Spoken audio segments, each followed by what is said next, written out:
नागपुर के लक्कड़गंज इलाके में 4 तारीख की रात एक युवती ने फांसी लगाकर आत्महत्या कर ली थी।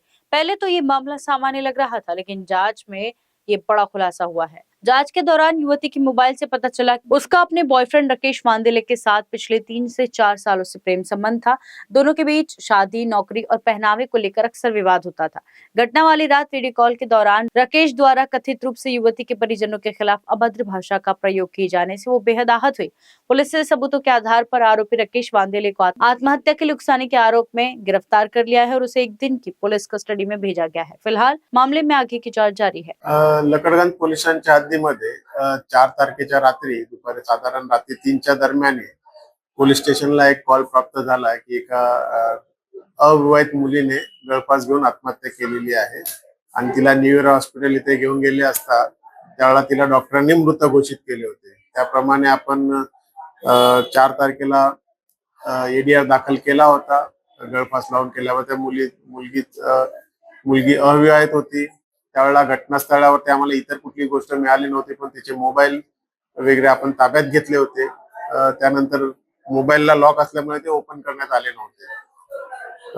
जेव्हा घरच्यांनी अंत्यविधी वगैरे करून झाल्यानंतर 4 दिवसानंतर त्यांचे घरचे पोलीस स्टेशनला आले आणि त्यांना मोबाईल आम्ही उघड करण्यात दिला असता त्याचा भाऊ जो आहे सूरजने त्या मुलीचे मोबाईल उघडले असता त्या मोबाईल मध्ये एक व्हिडिओ कॉल दिसून आलेला आहे जो तिचा मुलीचा बॉयफ्रेंड जो होता राकेश वांदिले याच्यासोबतचा बोलतानाचा व्हिडिओ तो होता आणि त्याच्यामध्ये तो तिला तिच्या घरच्यांच्या वरून वडिलांच्या वरून बहिणीवरून तिला बोलत असताना दिसल्यामुळे ती मुलगी रागावल्याची दिसली आणि ती रागावून तिने मी तुझं नातं संपवत आहे, संपूर्ण सगळं टाकत आहे असं करून तिने फोन कॉल कट केल्याचं दिसून आलं।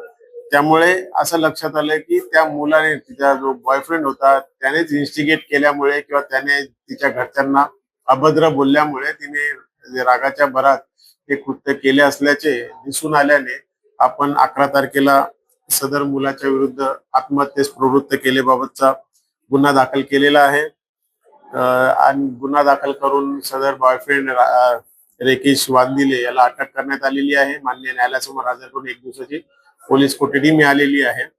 त्या मुलाचाही आपण मोबाईल जप्त केलेला आहे आणि त्याची तपासणी चालू आहे, अधिक तपास चालू आहे।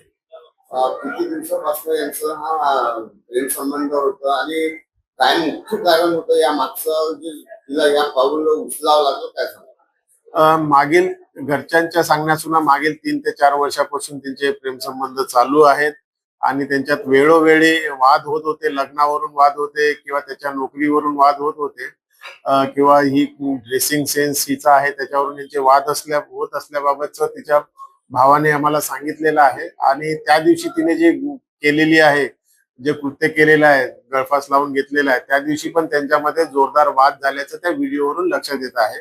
अधिक त्यांच्यात कुठले वाद होते का किंवा इतर काही गोष्टी होत्या ज्याच्यामुळे घाबरून तिने काही आत्महत्या केली आहे का याचा तपास आता चालू आहे।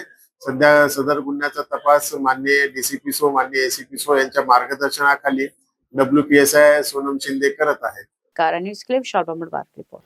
प्राइम एक्सोटिका सैलून अब धर्मपेट में, जहां लग्जरी, केयर और ब्यूटी मिलकर बनाते हैं एक परफेक्ट एक्सपीरियंस। यहाँ हर सेवा है प्रीमियम। हमारे signature Korean hair spa, Tiffany's hair care और स्किन केयर के साथ प्राइम एक्सोटिका, जहां हर कदम पर मिलता है लग्जरी का एहसास और हर क्लाइंट को मिलता है घर जैसा प्यार। पायल मंधारी द्वारा स्थापित प्राइम एक्सोटिका सिर्फ एक सैलून नहीं बल्कि है खूबसूरती और आत्म देखभाल का प्रीमियम ठिकाना। Visit S prime Exotica near Shivaji Nagar, Dharampeth, opposite Starbucks, Nagpur. Luxury that feels like home.